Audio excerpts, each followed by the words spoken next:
YS Sharmila గారి నాయకత్వంలో విశాఖపట్నంలో ఏర్పాటు చేసిన న్యాయ సాధన సభ విశాఖ ఉక్కు ఆంధ్రుల హక్కు అని వేలాదిగా మీరు తరలి వచ్చి రాజశేఖర రెడ్డి గారి అభిమానులుగా మీ ఉక్కు కర్మాగారాన్ని ఆనాడు త్యాగాల పునాదుల మీద సాధించుకున్న మీరు ఇవాళ విశాఖ ఉక్కును కాపాడుకోవాలని ఒక కార్యక్రమాన్ని ఏర్పాటు చేస్తే ఈ కార్యక్రమంలో పెద్దలు రఘువీరారెడ్డి గారు CWC member, doctor YS Rajasekhara Reddy గారి ఆత్మ అడుగడుగున ఆయనను వెన్నంటి నిలబడ్డ డాక్టర్ కేవీపీ రామచంద్రరావు గారు, అదేవిధంగా కేంద్ర మంత్రివర్యులు పల్లం రాజు గారు, అదేవిధంగా సిపిఐ నాయకులు నారాయణ గారు, సిపిఎం నాయకులు, అదేవిధంగా కాంగ్రెస్ పార్టీ కార్యనిర్వాహక అధ్యక్షులు, జిల్లా పార్టీ అధ్యక్షులు మిత్రుడు రుద్రరాజు గారు, అదేవిధంగా మండల పార్టీ నాయకులు, గ్రామ స్థాయి నాయకులు, రాజశేఖర రెడ్డి గారి అభిమానులందరికీ కూడా హృదయపూర్వకంగా నమస్కారం తెలియజేస్తున్న మిత్రులారా. అంటే నాకు విశాఖపట్నంలో ఉన్నట్టు లేదు, హైదరాబాదు నగరంలో తెలంగాణలో నేను నా కార్యకర్తలతో ఏర్పాటు చేసిన సభ ఎంత విజయవంతం అవుతుందో, వేలాది మంది వచ్చి అండగా నిలబడతారో ఇవాళ ఇక్కడ చూస్తుంటే నాకు హైదరాబాద్ నగరంలో కాంగ్రెస్ పార్టీ సభను ఏర్పాటు చేసినట్టుగా ఉంది. వాస్తవంగా నేను ఈ సభకు రావాలనుకున్నప్పుడు కొంతమంది మిత్రులు అన్నారు, అక్కడ కాంగ్రెస్ పార్టీ లేదు కదా, మీరెళ్ళి సభ వైఫల్యం చెందితే మనకు చెడ్డ పేరు వస్తుంది కదా అని. అంటే నేను ఒక మాట చెప్పిన వాళ్లకు, వైఎస్ఆర్ బిడ్డ, వైఎస్ఆర్ ఆశయ సాధన కోసం విశాఖ ఉక్కును కాపాడాలనే ఉక్కు సంకల్పం కోసం షర్మిలమ్మ సభ పెడితే తప్పకుండా ఆయన అభిమానులు అందరూ అక్కడికి వస్తారు, అండగా నిలబడతారని నేను వారికి చెప్పిన ఆ నమ్మకం, విశ్వాసం డాక్టర్ వైఎస్ఆర్ మీద మీరు చూపించి షర్మిలమ్మను ఆశీర్వదించి విశాఖ ఉక్కును కాపాడుకోవడానికి వచ్చినందుకు మీకు అందరికీ మనస్ఫూర్తిగా ధన్యవాదాలు తెలియజేస్తున్న మిత్రులారా అయిపోయినాం. ఇక్కడ ఉన్నప్పుడు మనకు ఆంధ్రప్రదేశ్, తెలంగాణ, కానీ మన హక్కుల కోసం మన ఆస్తులు కొల్లగొట్టడానికి ఢిల్లీ పెత్తందారులు మన మీద దండయాత్ర చేస్తే మనం తెలుగు వాళ్ళం, మనం అన్నదమ్ములం, ఒకరికి ఒకరు అండగా నిలబడి ఢిల్లీ నుంచి సుల్తానులు వచ్చినా, జాగీర్దారులు, జమీందారులు వచ్చినా తెలుగు గడ్డ మీద ఇటుక పెళ్లను కూడా తీయలేరు, విశాఖ ఉక్కును ఒక ఇంచు కూడా కదిలించలేరు అని చెప్పి నేను ఈ సందర్భంగా తెలియజేయదలుచుకున్నా. ఆనాడు కురుక్షేత్రం జరిగేటప్పుడు కౌరవులు, పాండవులు వేరు వేరు, వాళ్ళ మధ్యలో సమస్యలు వచ్చినప్పుడు పోరాటం వేరు. కానీ వాళ్ళ మీదికి ఎవరైనా దండెత్తితే వాళ్ళు 105 అయి అందరూ కలిసికట్టుగా నిలబడి వాళ్ళ ప్రాంత ప్రజల్ని, వాళ్ళ హక్కులను కాపాడుకోవడానికి కొట్లాడేవాళ్ళు. ఇవాళ కూడా మిత్రులారా చాలా మందికి అనుమానాలు ఉండొచ్చు, అపోహలు ఉండొచ్చు, వైఎస్ఆర్ వారసులు ఎవరు అని.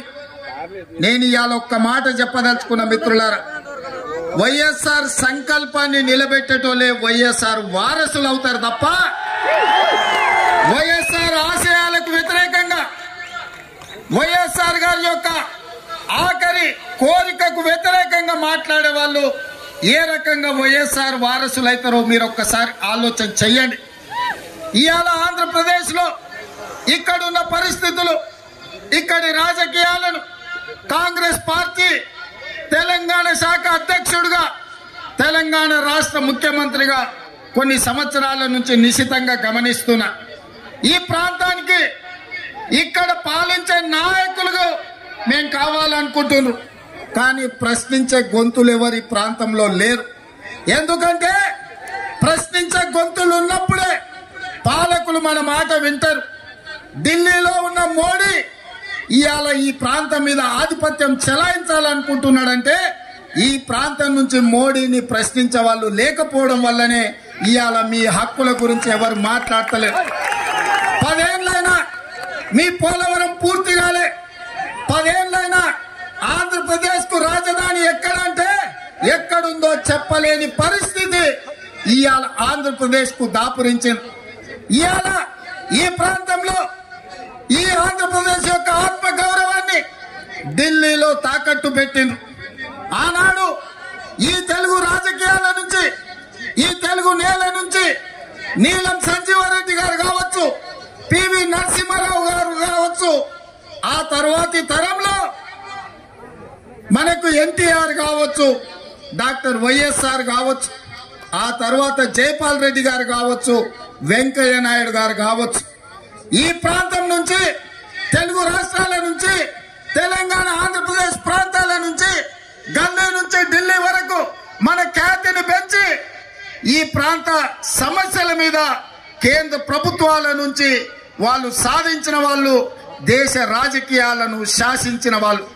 నేను ఇవాళ అడుగుతున్న మిత్రులారా, అటు తెలంగాణ అయినా ఇటు ఆంధ్రప్రదేశ్ అయినా ఢిల్లీకి వెళ్ళి వంగి నమస్కారాలు పెట్టే నాయకులే ఉన్నారు తప్ప ఢిల్లీని అడిగి మనకు కావాల్సిన సాధించే నాయకత్వమే ఇవాళ లేదు. మీరు ఒక్కసారి ఆలోచన చేయండి. ఆనాడు 94లో డాక్టర్ కేవీపీ రామచంద్రరావు గారు సజీవ సాక్షి, కాంగ్రెస్ పార్టీకి 26 సీట్లు వచ్చి ఎన్టీఆర్ యొక్క ప్రభావంలో కాంగ్రెస్ పార్టీకి ప్రధాన ప్రతిపక్ష హోదా కూడా 94లో రాలే. అప్పుడు ఢిల్లీ ఆలోచన చేసింది, ఇక ఆనాటి ఉమ్మడి ఆంధ్రప్రదేశ్ లో పార్టీ బ్రతకాలన్నా కార్యకర్తలకు అండగా నిలబడాలంటే ఒకే ఒక్క నాయకుడు వైఎస్ఆర్ చేతికి పగ్గాలు అప్పచెప్తే తప్పకుండా కాంగ్రెస్ పార్టీ కార్యకర్తలకు అండగా నిలబడతారని ఆనాడు వైఎస్ఆర్ ను ఆంధ్రప్రదేశ్ కాంగ్రెస్ పార్టీ అధ్యక్షుడిగా నియమించారు. 26 సీట్లతో మొదలైన ప్రయాణం 99లో 90 సీట్లకు వచ్చింది. అధ్యక్షుడిగా ఉన్న రాజశేఖర రెడ్డి గారు ప్రధాన ప్రతిపక్ష నాయకుడిగా మారి ప్రజల తరఫున ప్రశ్నించే గొంతుకై ఆనాటి ప్రభుత్వాల మీద పోరాటం చేసి ప్రజల తరఫున నిలబడి చేవెళ్ల నుంచి ఇచ్చాపురం వరకు ఎర్రటెండలో వారు పాదయాత్ర చేసి వారి కాళ్లకు బొగ్గలై అవి పగిలిన ముక్కవోని దీక్షతో ఎర్రటెండల్లో 105 డిగ్రీల జ్వరం వచ్చిన ప్రజల కోసం పాదయాత్ర చేసిండు. రాజశేఖర రెడ్డి గారు ఆనాడు పాదయాత్ర చేసి ప్రజల కష్టాలు తెలుసుకొని దళితులు, గిరిజనులు, బలైన వర్గాల కోసం, ఆదివాసుల కోసం, అడవులలో ఉండే బిడ్డల కోసం, మహిళల కోసం, మైనారిటీల కోసం వాళ్ళ సమస్యలను అడిగి వాళ్ళ గుండె చప్పుడు విని 2004లో ఇందిరమ్మ రాజ్యం తెచ్చిండు, కాంగ్రెస్ ను అధికారంలోకి తీసుకొచ్చాడు, 33 ఎంపీలను గెలిపించి కేంద్రంలో యూపీఏ ప్రభుత్వాన్ని ఏర్పాటు చేసిండు. ఆనాడు కేంద్రంలో ప్రభుత్వం ఏర్పడ్డదంటే ఆంధ్రప్రదేశ్ లో అధికారంలోకి కాంగ్రెస్ వచ్చింది అంటే రాజశేఖర రెడ్డి గారు ముక్కవోని దీక్షతోటి ఆనాడు పోరాటం చేసిండు. ఆ పోరాటంలో కూడా కమ్యూనిస్టులు కలిసి వచ్చింది. సిపిఐ, సిపిఎం కూడా ఆనాడు డాక్టర్ వైఎస్ఆర్ తో కలిసి పేద ప్రజల కోసం ఎర్ర జెండా ఎత్తిండ్రు. ఎర్ర జెండా కూడా ఆనాడు కాంగ్రెస్ తో కలిసింది.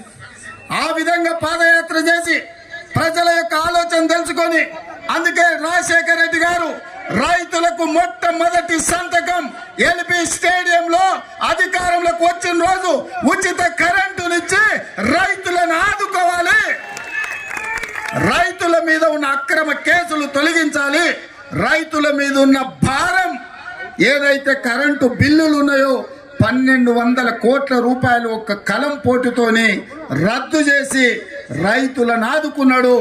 రైతులను వ్యవసాయం దండుగా కాదు, వ్యవసాయం పండుగ అని ఆ ఉచిత కరెంటు ద్వారా వైఎస్ఆర్ మనకు నిరూపించాడు.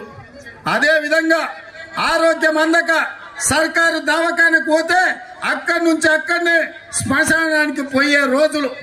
పేదలను ఆదుకోవాలంటే రాజీవ్ ఆరోగ్యశ్రీ ఉండాలి. పేదలకు 2 లక్షల రూపాయలతోని ఉచితంగా వైద్యాన్ని అందించి అపోలో యశోద లాంటి ఆసుపత్రులు పేదవాళ్ళు ఎన్నడూ చూడలే. కానీ వైఎస్ఆర్ గారు ముఖ్యమంత్రిగా రాజీవ్ ఆరోగ్యశ్రీ పథకం తీసుకొస్తే బాజాప్తా శ్రీమంతులతో పాటు అపోలో యశోద హాస్పిటల్లో రాజీవ్ ఆరోగ్యశ్రీ అమలు జరిగింది. ఇదే కాదు, పేదవాళ్ళ బిడ్డలు చదువుకోవాలి. శ్రీమంతుల పిల్లలే నారాయణ లేకపోతే చైతన్యంలో ప్రైవేటు కాలేజీల్లో చదువుకుంటుంటే పేదల బిడ్డలకు, బీసీలకు, బడుగులకు, బలైన వర్గాలకు విద్య దూరం అవుతుంటే రాజశేఖర రెడ్డి గారు ఆలోచన చేసిండ్రు. పేదవాళ్ళ బిడ్డలు డాక్టర్లు, లాయర్లు, ఇంజనీర్లు, ఐఏఎస్లు, ఐపీఎస్లు, ఐఎఫ్ఎస్లు కావాలి. రాజ్యాధికారం వాళ్ళ చేతిలో ఉండాలి. చదువుకున్నప్పుడే వాళ్ళ జీవితాలు బాగుపడతాయని ఫీజు రియంబర్స్మెంట్ పథకాన్ని తీసుకొచ్చి పేదలకు అండగా నిలబడి ఒక సంక్షేమ రాజ్యంగా రాజశేఖర రెడ్డి గారు ఆనాడు నిర్ణయాలు తీసుకున్నారు. వాళ్ళు గీతన్నలు చచ్చిపోతుంటే ఈ బలైన వర్గాలను ఆదుకోవాలి, రైతులను బాగు చేయాలి అని జలయజ్ఞం తీసుకొచ్చింది డాక్టర్ వైఎస్ఆర్. జలయజ్ఞంలో భాగంగానే మీ పోలవరం ప్రాజెక్టుకు మొట్టమొదటి పునాది రాయబడ్డదన్న సంగతి ఇవాళ ఆంధ్రప్రదేశ్ ప్రజలకు నేను గుర్తు చేయదలుచుకున్నా.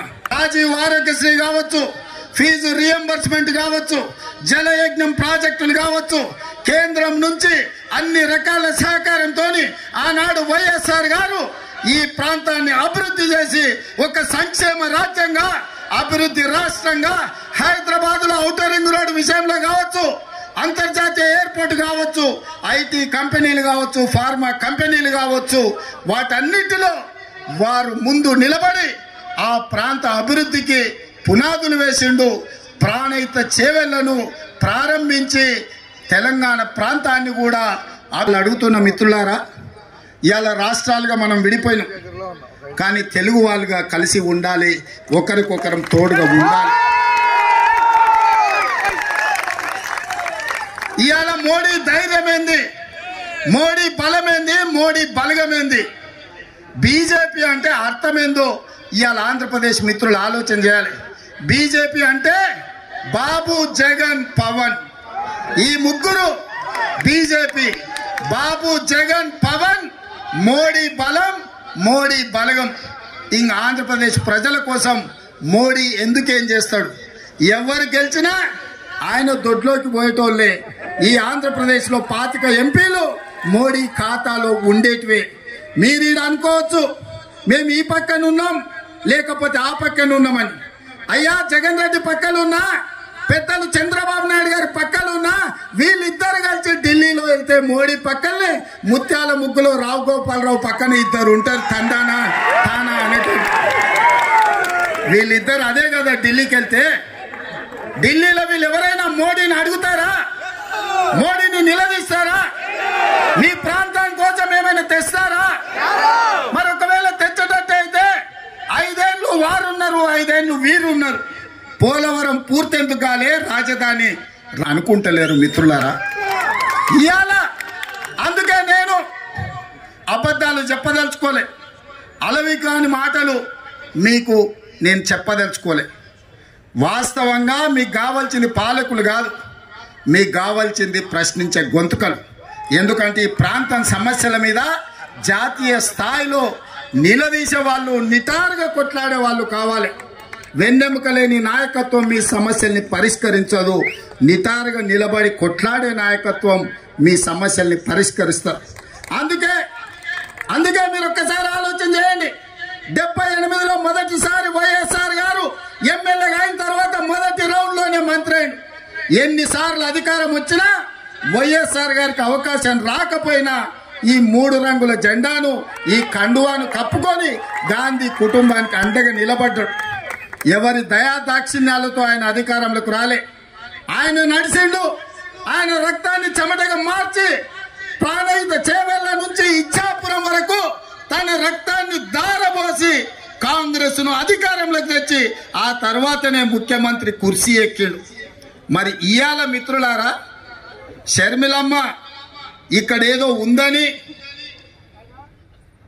అట్లా పోయి కుర్చీలో కూర్చుంటాను రాలే.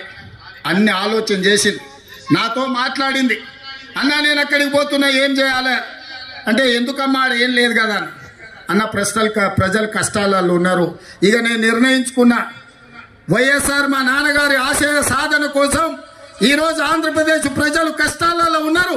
వాళ్ళకు అండగా నిలబడడానికి నాకు వయసు ఉంది, ఓపిక ఉంది, వాళ్ళ కోసం కొట్లాడే శక్తి ఉంది. నేను మళ్ళా వెనక్కి వెళ్తున్నా. వైఎస్ఆర్ బిడ్డగా, ఆయన రాజకీయ వారసురాలుగా ఎక్కడైతే పోగొట్టుకున్నామో అక్కడనే మొదలు పెడతాం. వైఎస్ఆర్ ఆశయ సాధను ఆంధ్రప్రదేశ్ గడ్డ మీద జెండా బాతుతాం. నేను కొట్లాడతా, నేను కాంగ్రెస్ పార్టీని నిలబెడతా, ఆంధ్రప్రదేశ్ హక్కులను సాధిస్తా అని వారు చెప్పారు. వారికి తెలియదు అనుకుంటున్నారా ఈ ప్రాంతంలో ఎన్నికల్లో నెగ్గడం అంత ఆశామాసి కాదని? అచ్చోసిన ఆంబోతులాక వాళ్ళిద్దరు తలపడుతుంటే అది తెలియదని షర్మిలమ్మ రాలే. షర్మిలమ్మ ఆలోచన చేసింది, కఠోరమైన నిర్ణయం తీసుకున్నది. ఆంధ్రప్రదేశ్ ప్రజల పక్షాన నిలబడాలి, పోలవరం పూర్తి చేయాలి, అమరావతిలోనూ మీ క్యాపిటల్ సిటీని కట్టాలి, అదే విధంగా విశాఖ ఉక్కును ఎవడో వచ్చి అప్పనంగా అమ్ముకుంటుంటే చూస్తూ ఊరుకుంటామా అని చెప్పి ఇవాళ ఇక్కడికి వచ్చింది.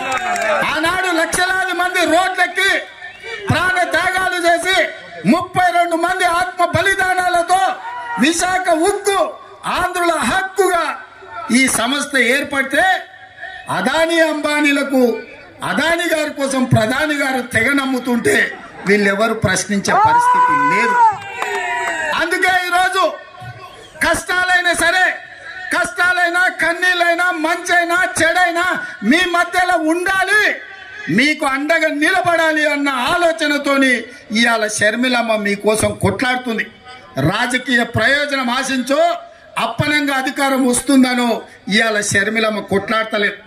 కష్టమైనా సరే ఇప్పుడు ప్రశ్నించే గొంతుగా ఉండాలి, ప్రజల పక్షాన నిలబడాలి అని ఆంధ్రప్రదేశ్ ప్రజల కోసం అండగా నిలబడడానికి షర్మిలమ్మ వచ్చింది. ఇవాళ కొంతమంది మాట్లాడుతున్నారు, రాజశేఖర రెడ్డి గారికి షర్మిలమ్మకు ఎట్లా ఆయన వారసత్వాన్ని క్లెయిమ్ చేస్తుందని. నేను ఆ సోయిలేని వాళ్ళని ఒక మాట అడగదలుచుకున్నాను. రాజశేఖర రెడ్డి గారి చివరి కోరిక ఏందయ్యా?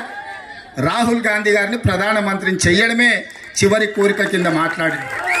కాంగ్రెస్ పార్టీని అధికారంలో తేవడమే తన లక్ష్యంగా, తన బాధ్యతగా వైఎస్ఆర్ గారు మాట ఇచ్చింది.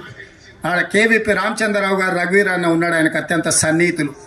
వారు చెప్పిందే రాహుల్ గాంధీ గారిని ప్రధానమంత్రిని చేయాలి, కాంగ్రెస్ పార్టీకి అత్యధికంగా సీట్లు తీసుకురావాలి. ఏ రోజు కూడా రాజశేఖర రెడ్డి గారు బీజేపీతో అంటగాగలే, బీజేపీ నీడను కూడా రాజశేఖర రెడ్డి గారి మీద పడనివ్వలే. ఏ రోజు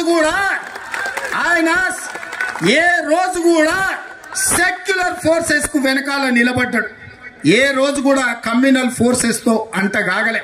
అధికారం ఉన్నా, అధికారం లేకపోయినా, కేసులు పెట్టినా, జైల్లో పెట్టే పరిస్థితి వచ్చినా ఒక ప్రజాస్వామికవాదిగా, ఒక సెక్యులర్ నాయకుడిగా వైఎస్ఆర్ నిలబడ్డాడు. మరి వైఎస్ఆర్ వారసులు మనం చెప్పుకునేటోళ్ళు ఇవాళ ఎవరి పక్కన నిలబడ్డారు, ఎవరి ఆశయం కోసం కొట్లాడుతున్నారని నేను అడుగుతున్నా. ఇదేనా వైఎస్ఆర్ వారసుడిగా మీరు చేసేది? మోడీకి అండగా నిలబడి సెక్యులర్ ఉన్న ఈ రాష్ట్రాన్ని ఒక కమ్యూనల్ చేతిలో పెట్టదలుచుకున్నారా? షర్మిలమ్మ అడిగినట్టుగా మణిపూర్ లో లక్షలాది మంది నిరాశ్రయులై వేలాది మందిని చంపుతుంటే మోడీ ప్రభుత్వం ముష్కరులకు అండగా నిలబడితే ఒక్కసారైనా మీరు ప్రశ్నించినరా నేను అడుగుతున్నా. గోత్రాలో సంఘటనలు జరుగుతుంటే మోడీని ఆ రోజు వైఎస్ఆర్ గారు అడిగినరు, కడిగినరు. మరి ఆయన వారసులైతే మణిపూర్లో జరిగిన అరాచకం మీద మాట్లాడాలి కదా, ఎందుకు మాట్లాడలేదు మిత్రులారా? మీరా వైఎస్ఆర్ వారసులు? షర్మిలమ్మ పక్కన వైఎస్ఆర్ అని ఎట్లా పెట్టుకుంటుందని? వైఎస్ఆర్ అంటేనే వై షర్మిలారెడ్డి, ఆమె పేరే వైఎస్ఆర్. కొత్తగా వైఎస్ఆర్ పెట్టుకునేది ఏముందయా? షర్మిలారెడ్డి అంటేనే వైఎస్ఆర్ అంటేనే షర్మిలమ్మ, అవతల షర్మిల అనాల్సిన పనే లేదు మిత్రులారా. వైఎస్ఆర్ అంటేనే షర్మిలమ్మ, నిజమైన వారసురాలు షర్మిలమ్మ.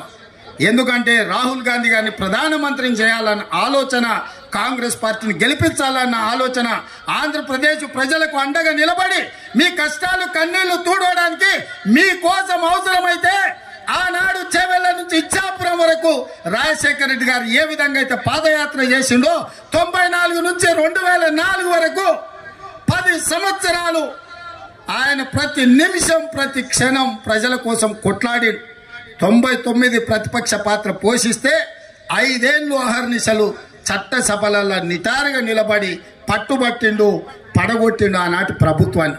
మరి ఇవాళ మిమ్మల్ని అడగదలుచుకుని వేదిక మీద నుంచి ఆంధ్రప్రదేశ్ ప్రజలు, మీరు విజ్ఞులు, తెలివి కల్లోలు, ప్రపంచంలోనే ఆంధ్రప్రదేశ్కు సంబంధించిన వాళ్ళు ఐటీ రంగాలలో, ఫార్మా రంగాలలో, ఐఏఎస్లలో, ఐపీఎస్లలో రాణించిన వాళ్ళు, ప్రపంచానికి ఒక దిక్సూచిగా మారిన వాళ్ళు ఈ ప్రాంతం నుంచి ఉన్నారు. ఇవాళ సింగపూర్ ఎట్లుంటుందో విశాఖపట్నం అట్లుంటుంది. ప్రపంచ దేశాలతోని పోటీ పడగలిగిన సత్తా మీకున్నది, ఆలోచన చేసే శక్తి ఉన్నది. మరి ఇవాళ మీ తరఫున కొట్లాడేటోళ్ళు ఉండాల్సిన అవసరం ఉందా లేదా ఆలోచన చేయండి. ఇవాళ మీరు ఆలోచన చేయండి. జగన్ అయినా, బాబు గారైనా, పవన్ కళ్యాణ్ అయినా మోడీని ఎదిరించి నిలబడే శక్తి వాళ్ళకు ఉన్నదా? మరి వాళ్ళకి లేనప్పుడు ప్రశ్నించే గొంతుగా షర్మిలమ్మ ఈ రాష్ట్రంలో కాంగ్రెస్ పార్టీకి అండగా నిలబడి మిమ్మల్ని అందరినీ మీ కష్టాలలో తోడుగా ఉండాలని వచ్చినప్పుడు ఆశీర్వదించాల్సిన అవసరం ఉందా లేదా మీరు ఆలోచన చెయ్యండి. ఇవాళ పాలించే నాయకులు కాదు, ప్రశ్నించే గొంతు కావాలి. మీ తరపున నిలబడి కొట్లాడే నాయకురాలు కావాలి. వైఎస్ఆర్ వారసులు రావాలి. వైఎస్ఆర్ గారి ఆశయ సాధన కోసం పనిచేసే వాళ్ళు ఉండాలి అంటే షర్మిలమ్మకు అండగా మీరు నిలబడాలి. చట్టసభల కాంగ్రెస్ను మీరు గెలిపించాలి. నేను ఎక్కువ అడగడం లేదు. 25 ఎమ్మెల్యేలు, 5 ఎంపీలు ఇవ్వండి. మీ విశాఖ ఉక్కు ఒక ఇంచు కదలకుండా కొట్లాడుతుంది. నిటారుగా నిలబడి ఎవరినైనా కాబట్టి మీ హక్కుల కోసం షర్మిలమ్మ ప్రశ్నిస్తుంది. మీ నిధులు మీకు తీసుకొస్తుంది. మీ సంక్షేమం మీ ఇంటికి నడుచుకుంటూ వస్తుంది. చట్టసభలల్లో మీరు అవకాశం ఇవ్వండి. 25 ఎమ్మెల్యేలు, 5 ఎంపీలు షర్మిలమ్మకు ఇవ్వండి. ఎట్లా మీ సమస్యలు పరిష్కారం కావో, ఎట్లా మీ రాజధాని నిర్మాణం కాదో, ఎట్లా పోలవరం పూర్తి కాదో, ఎట్లా ఎవడన్నా వచ్చే విశాఖ ఉక్కును ఎట్లా కొల్లగొడతారో షర్మిలమ్మ చూసుకుంటుంది, కంచేసి కాపాడుకుంటుందని చెప్పి నేను సంపూర్ణంగా విశ్వసిస్తున్నా. ఇవాళ నిజమైన వైఎస్ఆర్ అభిమానులకు, కాంగ్రెస్ పార్టీ కార్యకర్తలకు, ఆంధ్రప్రదేశ్ లో అనాథగా ఆలోచన చేస్తున్న ఇక్కడి యువకులకు ఈ రోజు నిర్ణయం తీసుకోవాలి. మీరు అనుకోవచ్చు 2 వైపులా ఉద్దండులాగా ఉన్నారు, మనతోని ఏడైతుందని. నేను ఒక్క మాట గుర్తు చేయదలుచుకున్నా. తెలంగాణలో కూడా గట్లే ఉండే, ఓ పక్కన మోడీ, ఇంకో పక్కన కేడీ. ఉప ఎన్నికలలో 3200 ఓట్లు వచ్చినాయి మాకు. ఆ ఎల్లు అన్నారు కాంగ్రెస్ పని అయిపోయింది, తట్టా బుట్ట జరుపుకున్నారు, యాడుంటది కాంగ్రెస్ ఖాళీ అయిపోయిందని. కానీ అధైర్యపడలే, నిలబడి కొట్లాడినాం. ఢిల్లీ మోడీ మీద, గల్లీలో ఉన్న కేడీ మీద నిటారుగా నిలబడి కొట్లాడి మోడీని ఓడించినాం, కేడీని పడగొట్టినాం.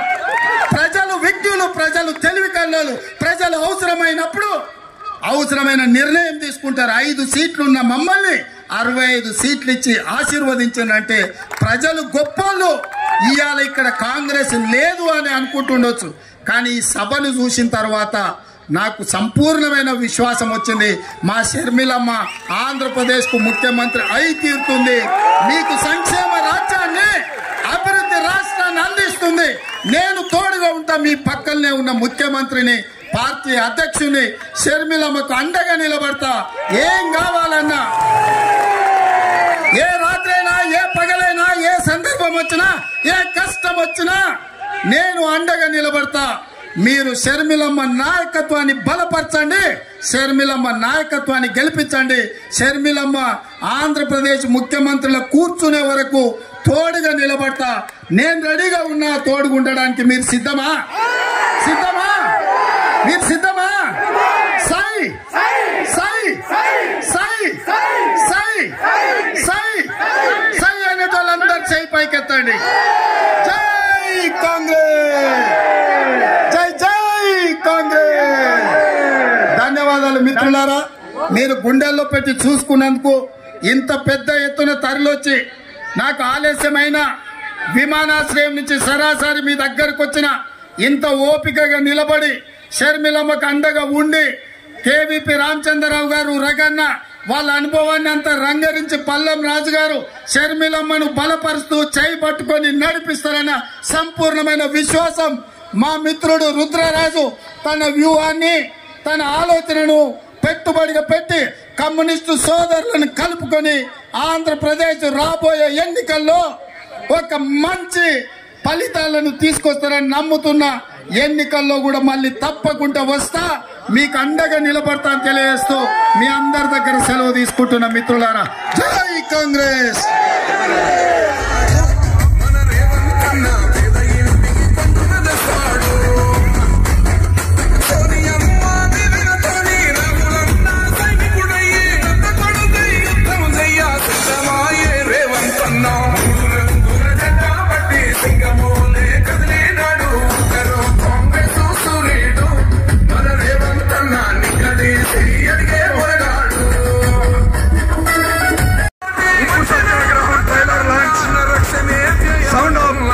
సౌండ్ ఆఫ్ ఉక్కు సత్యాగ్రహం సినిమా ట్రైలర్ లాంచ్.